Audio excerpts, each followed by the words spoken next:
ఇటు దుర్యోధనుడి సేనకు దిక్కులన్నీ మండిపోతూ ఉన్నట్లుగా కనిపిస్తున్నాయి. దీనివల్ల మహాభయం కలుగుతుంది. కృష్ణ, ధర్మరాజు తన సోదరులతో కలిసి 1000 స్తంభాల భవనం ఎక్కుతూ ఉన్నట్లుగా నాకు కల చివరగా కనిపించాడు. అప్పుడు పాండవులంతా తెల్లని తల పాగాలు, తెల్లని వస్త్రాలు ధరించున్నారు. వారి ఆసనాలు శుభ్రంగా ఉన్నాయి, స్వచ్ఛంగా ఉన్నాయి. ఓ జనార్దన, ఈ భూమి రక్తంతో తడిసి ఆయుధాలతో చుట్టబడి ఉన్నట్లుగా కనిపించింది. అమిత శక్తిగల ధర్మరాజు ఎముకల గుట్టనెక్కి బంగారు పాత్రలో నేతి పాయసాన్ని తింటూ ఎంతో సంతోషంగా కనిపించాడు. ఈ మొత్తం భూమిని ధర్మరాజే వెంగేస్తున్నట్టు కనిపించాడు. నువ్విచ్చిన ఈ భూమిని అతడే స్పష్టంగా అనుభవిస్తాడు అని ఈ చేష్టలన్నీ సూచిస్తున్నాయి. భయంకరుడైనటువంటి భీముడు గదను ఎత్తి ఎత్తైన పర్వతాన్ని ఎక్కి ఈ భూమినంతటినీ మృంగేస్తున్నట్లుగా నాకు కనిపించాడు. ఈ సూచనల వల్ల భీముడు మహాసంగ్రామములో మమ్మల్ని అందరినీ చంపేస్తాడు అని స్పష్టమవుతూ ఉన్నది. యతో ధర్మస్తతో జయ. కృష్ణ, ధర్మం ఎక్కడుంటుందో అక్కడే విజయం ఉంటుందని నాకు తెలుసు. గాంధీవం ధరించిన అర్జునుడు తెల్లను ఏనుగునెక్కి నీ శోభతో వెలిగిపోతూ నాకు కలలో కనిపించాడు. కృష్ణ, మీరందరూ దుర్యోధనుడు మొదలైన రాజులను అందరినీ యుద్ధంలో చంపేస్తారు. ఇందులో నాకు సందేహం లేదు. నకుల సహదేవులు, సాత్యకి తెల్లని కేయూరాలు, కంఠాభరణాలు, పూలమాలను ధరించి ఉన్నారు. నరవాహనం ఎక్కి తెల్లని గొడుగు, వస్త్రాలు ధరించి నాకు కనిపించారు. వారు తెల్లని తలపాగాలు ధరించి ఉన్నారు. ఇక దుర్యోధనుడి సేనలోని వారి గురించి చెబుతున్నాను విను. ఓ మాధవ, అశ్వత్థామ, కృపుడు, కృతవర్మ ఇంకా మిగిలిన రాజులందరూ ఎర్రని తలపాగాలతో కనిపించారు. మహారథులైన భీష్ముడు, ద్రోణుడు ఒంటెల రథాన్ని ఎక్కి నాతోనూ దుర్యోధనుడితోనూ కలిసి వస్తూ కనిపిస్తున్నారు. ఇలా మేమంతా దక్షిణ దిక్కుకు వెళుతున్నాం. అతి కొద్ది కాలంలోనే మేమందరము యమలోకానికి చేరుతాం. నేను, ఈ రాజులందరూ గాంధీవం అనే అగ్నిలోకి ప్రవేశిస్తాం. ఇందులో నాకు ఏ సందేహం లేదు అన్నాడు కర్ణుడు. అప్పుడు కృష్ణుడు, కర్ణ, నిజంగానే ఈ భూమికి వినాశనం దాపురించింది. చావు ముడితే ప్రాణులన్నిటికీ అవినీతి కూడా నీతిగానే కనిపిస్తుంది, మనస్సులోంచి తొలగదు అన్నాడు. అప్పుడు కర్ణుడు, కృష్ణ, ఈ సమస్త క్షత్రియ వీరుల వినాశానికి కారణమైన ఈ మహాయుద్ధం నుండి బయటపడతామా? మళ్ళీ మేము నిన్ను చూస్తామా? లేదా స్వర్గంలోనే మేము నిన్ను కలుసుకుంటామా అన్నాడు కర్ణుడు. తర్వాత కర్ణుడు కృష్ణుడికి గట్టిగా కౌగిలించుకొని సెలవు తీసుకున్నాడు. రథం నుంచి క్రిందుకు దిగాడు. దీనుడై తన బంగారు రథాన్ని ఎక్కి మాతో పాటు వచ్చేశాడు. తర్వాత కృష్ణుడు దారుకుడితో పద పద తొందరగా నడువు అని అంటూ వాళ్ళిద్దరూ వెళ్ళారు. సంజయుడు, కర్ణుడు ఇద్దరు వెళ్ళిపోయారు. తొందరగా నడుపు అని అంటూ సాత్వికతో కలిసి అక్కడి నుంచి వెళ్ళిపోయాడు అన్నాడు సంజయుడు. శ్రీకృష్ణాయ పరమాత్మనే నమః. ఇది కర్ణుడి యొక్క కథ. కర్ణుడికి ముందుగానే తెలుసు యుద్ధము ఎట్లా జరుగుతుందని. కలలోనే అంతా ఊహించేశాడు మొత్తం, ఎవరికి అపజయం ఎవరికి జయం అనేది. ఆ యుద్ధ భూమినంతా కూడా యజ్ఞశాలగా వర్ణించేశాడు. ఎవరెవరు ఎటు దిక్కుపోతాము ఎటు దిక్కుకు పోతాము అనేది కూడా తాను వర్ణన చేశాడు. తర్వాత ఏ ఏ రంగుతో కలిసినటువంటివి కనపడుతున్నాయి అవి కూడా చెప్పారు. 144వ అధ్యాయం. ఇలా కృష్ణుడు వచ్చిన పని నెరవేరలేదు. పాపం కృష్ణుడు వచ్చాడు కదా రాయభారానికి, సంధి కోసం వచ్చాడు. ఇద్దరిని సంధి చేస్తే కౌరవ పాండవులు ఇద్దరూ బాగా ఉంటే ప్రపంచమంతా బాగా ఉంటుంది. ఎంతోమంది నిరపరాధులు చావు, ఎన్నో ప్రాణులు చావు మిగులుతుంది. అందరూ సుఖంగా ఉండవచ్చు. ఈ ధర్మరహస్యాలన్నీ బయటకు వచ్చేసాయి. కర్ణుడి రహస్యాలన్నీ బయటకు వచ్చాయి. యుద్ధ రహస్యాలన్నీ బయటకు వచ్చేసాయి ఏమవుతుందని. తర్వాత ధర్మరాజు కౌరవులకు పంపిన శాంతి సందేశం ఫలించలేదు. పాపం, సంధి విఫలమైంది. కృష్ణుడు వెళ్ళినటువంటి సంధే విఫలం. అంటే రాక్షస బలం ఎంత పెద్దది అనేది తెలుస్తుంది ఇంట్లో. అంటే వినాశకాలం వచ్చినప్పుడు ఎటువంటి వాళ్ళు కూడా మోసపోతారు అనటానికి ఇది ఒకటి. కృష్ణుడు పాండవుల దగ్గరకు చేరాడు. అటు విదురుడు కుంతీదేవి వద్దకు వచ్చి బాధపడుతూ ఇలా అన్నాడు, ఓ జీవపుత్రి, యుద్ధం రాకూడదని మనం అనుకుంటున్నాం, కానీ ఆ యుద్ధం రానే వచ్చింది. నేను ఎంత మొత్తుకుంటున్నా ఈ దుర్యోధనుడు నా మాట వినలేదు. ధర్మరాజు ఇప్పుడు పాంచాల రాజులతోనూ, కేకేయ రాజులతోనూ, భీమార్జునులతోనూ, కృష్ణుడితోనూ, సాత్యకితోనూ, నకుల సహదేవులతోనూ కలిసి ఉపప్లావ్యంలో ఉన్నాడు. అతడు బలవంతుడై ఉన్నాడు. అయినా తన బంధువుల మీద స్నేహంతో బలం లేనివాడిలాగా ఉన్నాడు. ధర్మాన్నే కోరుకుంటూ ఉన్నాడు.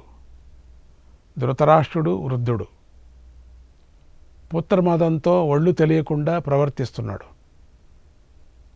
అధర్మ మార్గంలో నడుస్తున్నాడు. శాంతిని కోరుకోవటం లేదు. సైంధవుడు, కర్ణుడు, దుశ్శాసనుడు, శకుని మొదలైన వీరి చెడు బుద్ధి వల్ల ధృతరాష్ట్రుడు కౌరవ పాండవుల మధ్య శత్రుత్వాన్నే కోరుకుంటున్నాడు. కౌరవులు అధర్మంతో చేసినటువంటి రాజ్యాన్ని ఇవ్వకపోవటం అనే పనిని వారు ధర్మమే అంటున్నారు. మేం చేసేదే ధర్మం అంటున్నారు. కౌరవులు బలవంతంగా అధర్మాన్ని ధర్మం చేయాలని అనుకుంటున్నారు. ఈ విధమైనటువంటి తీరు ఎవరికైనా బాధ కలిగిస్తుంది కదా. పాండవులకు కౌరవులు చేసింది అధర్మంగా అనిపిస్తుంది. ధర్మం అని అనిపించడం లేదు. కౌరవులకు వారి ఈ ధర్మానికి ఫలితం త్వరలోనే లభిస్తుంది. వాళ్ళు అనుకున్నటువంటి ధర్మం ఏదుందో ఫలితం వస్తుంది. ఈ దుష్టుల ఎదుట మంచితనం పనికి రాలేదు. అందుకే శ్రీకృష్ణుడు వెళ్ళిపోయాడు. ఇక పాండవులు యుద్ధానికే సిద్ధమవుతారు. ఇది నిజం. ఈ యుద్ధం వల్ల కౌరవ వీరులంతా తప్పకుండా మరణిస్తారు. ఈ విషయాన్ని తలుచుకుంటూ ఉంటే నాకు రాత్రి పగలు నిద్ర పట్టడం లేదు అన్నాడు విదురుడు. ఇలా విదురుడు చెప్పిన మాట విని కుంతీదేవి నిట్టూర్పు విడిచింది. ఎంతో విచారించింది. ఇలా ఎంతో ఆలోచించింది. దిగస్త్వర్తం యత్కృతేయం మహాన్ జ్ఞాతివదః కృతః వరిచ్యతే సుహృదాం చైవ యుద్ధేస్మిన్ వై పరాభవః. ధనం అనేది చాలా నీచమైనది. దీనివల్లనే ఎంతోమంది జ్ఞాతులు మరణించవలసి వస్తుంది కూడా. స్నేహితులు కూడా పరాభవం పొందవలసి వస్తుంది. పాండవులు, చేది, పాంచాల రాజులు, యాదవులు కలిసి భరత వంశీయులతో యుద్ధం చేస్తారు. అంతకన్నా గొప్ప దుఃఖం లేదు. యుద్ధంలో దోషం కనిపిస్తుంది. యుద్ధం లేకపోతే అవమానం తప్పదు. ధనం లేని వారికి మరణమే మంచిది. కానీ బంధువులు మరణిస్తే మాత్రం అది విజయం కాదు. ఇదంతా ఆలోచిస్తూ ఉంటూనే నా మనస్సులో దుఃఖం కలుగుతుంది. పితామహుడైన భీష్ముడు, ద్రోణాచార్యుడు, కర్ణుడు, దుర్యోధనుడి కోసం యుద్ధం చేస్తూ ఉంటే నాకు ఎంతో భయం కలుగుతుంది. ద్రోణుడికి తన శిష్యులకు మేలు చేయాలనే కోరిక ఉంది. అందుచేత ఆయన పాండవులతో యుద్ధం చేయడు. భీష్ముడికి కూడా పాండవుల మీద మెత్తని మనస్సు ఉంది. అందుచేత ఆయన యుద్ధాన్ని ఎలా చేస్తాడు? ఈ కర్ణుడు ఒక్కడే ప్రయోజనం లేని భావాలను కలిగి ఉన్నాడు.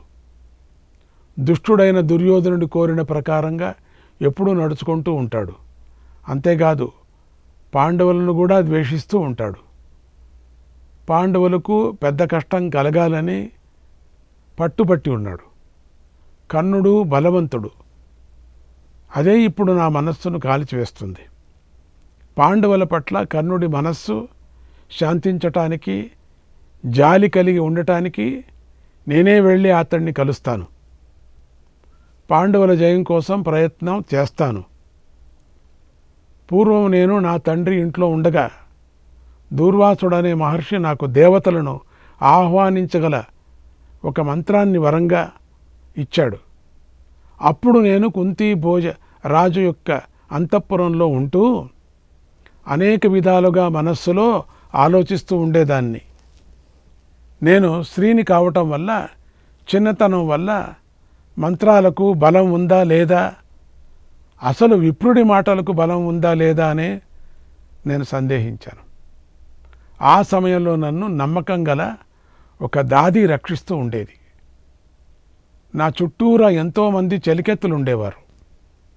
నేను నా తండ్రి యొక్క పేరు, శీలం రక్షించుకుంటూ ఉండేదానని. నాకు పుణ్యం లభిస్తుందా, లభించదా, నేను దోషం లేని దానిని అవుతానా కానా అని ఆలోచించాను. ఆ దూర్వాస మహర్షికి నమస్కారం చేశాను. బుద్ధి లేకుండా ఆలోచించాను. చిన్నతనం వల్ల సూర్యదేవుణ్ణి పిలిచాను. అప్పుడే కన్య అయిన నా కడుపున ఈ కర్ణుడు పుట్టాడు. ఇతడిని నేను కొడుకుగా భావించాను. ఇతడు సోదరులకు మేలు చేసేది, సంతోషాన్ని కలిగించేది అయిన నా మాటను కాదనడు అని కుంతీదేవి మనస్సులో నిర్ణయించుకుంది. తన పని నెరవేరాలని మెల్లగా ఏం చేసింది, గంగానది దగ్గరికి వెళ్ళింది. ఆ సమయంలో కర్ణుడు వేదాన్ని అధ్యయనం చేస్తున్నాడు. ఆ ధ్వనిని కుంతీదేవి వింది. కర్ణుడు తూర్పు ముఖంగా నిలబడి చేతులు పైకెత్తి నమస్కారం చేశాడు. కుంతీదేవి కర్ణుడి వెనక నిలబడింది. అతడి జపం పూర్తి అయ్యే వరకు వేచింది. సూర్యుడి వేడికి కరిగిపోతూ తామరతీగలాగా వాడిపోయింది. కర్ణుడి యొక్క ఉత్తరీయపు నీడలో నిలబడి ఉంది. పాపం కర్ణుడు మధ్యాహ్నం అయ్యేదాకా జపం చేసుకొని ఆ తర్వాత వెనక్కు తిరిగి కుంతీదేవిని చూశాడు. చేతులు జోడించి నమస్కారం చేశాడు. ఎంతో ఆశ్చర్యపోతూ కుంతీదేవితో ఇలా అన్నాడు, శ్రీకృష్ణాయ పరమాత్మనే నమః. 145వ అధ్యాయం. కుంతీదేవితో ఇలా అన్నాడు కర్ణుడు, ఓ పూజ్యురారా, నేను రాధాదేవి కుమారుణ్ణి, అతిరథుడి పుత్రుణ్ణి. నా పేరు కర్ణుడు. నీకు నమస్కారం. తల్లి, ఇక్కడికి ఎందుకు వచ్చావు? నేనేం చేయాలో చెప్పు అని అడిగాడు. అప్పుడు కుంతీదేవి ఇలా అంది, కర్ణ, నువ్వు రాధాపుత్రుడు కాదు నాయన, కుంతీపుత్రుడు. నీ తండ్రి అతిరథుడు కాడు. నువ్వు సూతకులంలో పుట్టలేదు. నా మాట విను. నేను కన్యగా ఉన్నప్పుడు నువ్వు నాకు కుంతీ భోజుడి ఇంట్లో పుట్టావు. నేనే నిన్ను కన్నాను.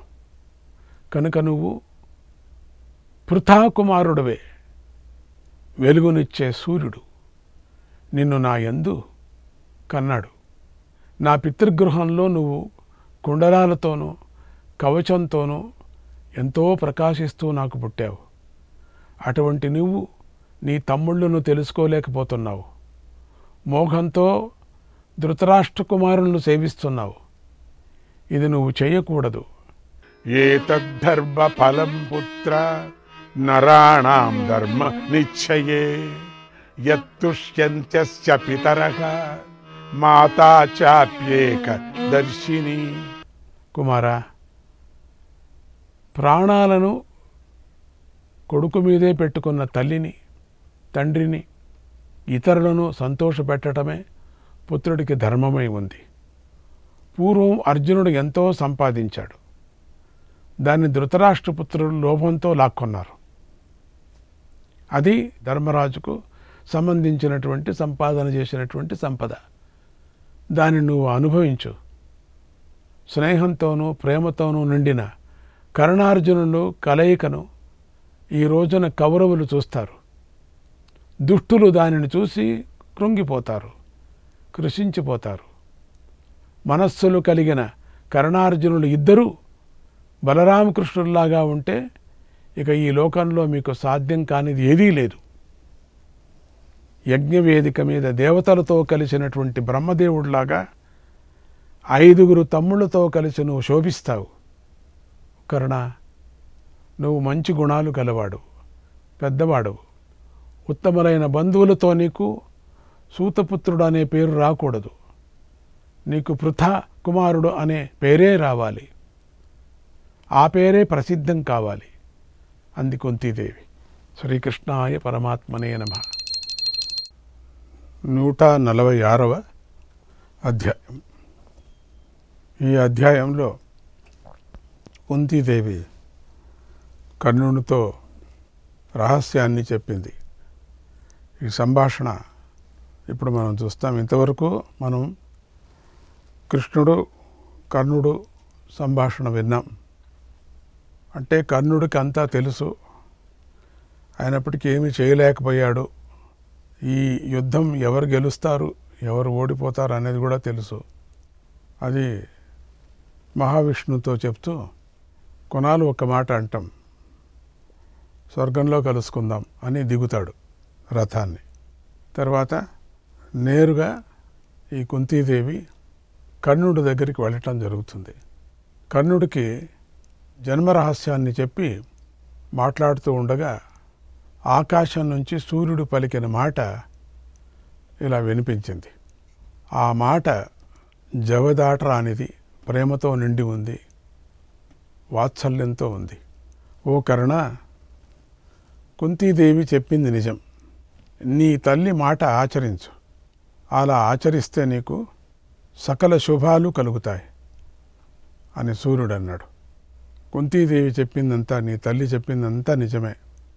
చూడు, నీ తల్లి ఏం చెప్తుందో దాన్ని ఆచరించు అని చెప్పటం జరుగుతుంది.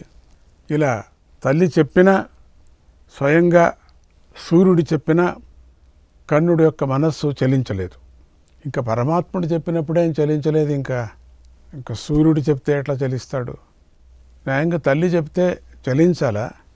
కానీ తల్లి మీద కూడా కోపం ఉంది అని అనిపిస్తుంది. ఏం చేయలేనటువంటి పరిస్థితిలో ఉన్నాడు కర్ణుడు. నానా బాధపడుతున్నాడు. కర్ణుడు సత్య ధైర్యాలు గలవాడు. అందుచేత కర్ణుడు స్థిరంగా ఉన్నాడు, స్థిరంగా నిర్ణయించుకున్నాడు కూడా. అప్పుడు కర్ణుడు కుంతీదేవితో, ఓ తల్లి అని చేయి ముక్కుంటూ చాలా దీన స్థితిలో మాట్లాడుతూ, నీ మాట పట్ల నాకు శ్రద్ధ కలగటం లేదమ్మా. నీ మాటను నేను పాటిస్తే నేను ధర్మాన్ని విడిచినట్లు అవుతుంది.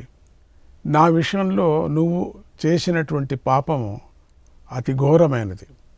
దయ లేకుండా నన్ను నిర్దాక్షిణ్యంగా విసిరిపారేశావు. అది నీకు అపకీర్తి తెస్తుంది.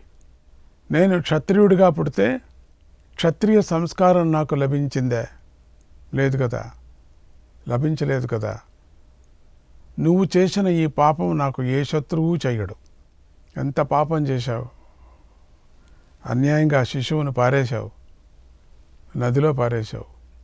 క్షత్రియ సంస్కారాలు చేయవలసిన సమయంలో కూడా నువ్వు నా మీద దయ చూపించలేదు. ఆ సమయంలో నువ్వు క్షత్రియ సంస్కారాలు చేసేటప్పుడు కూడా నీకు తెలుసు, నాకు తెలియదు కానీ నీకు తెలుసు. అప్పుడు కూడా నా మీద దయ చూపించలేదు.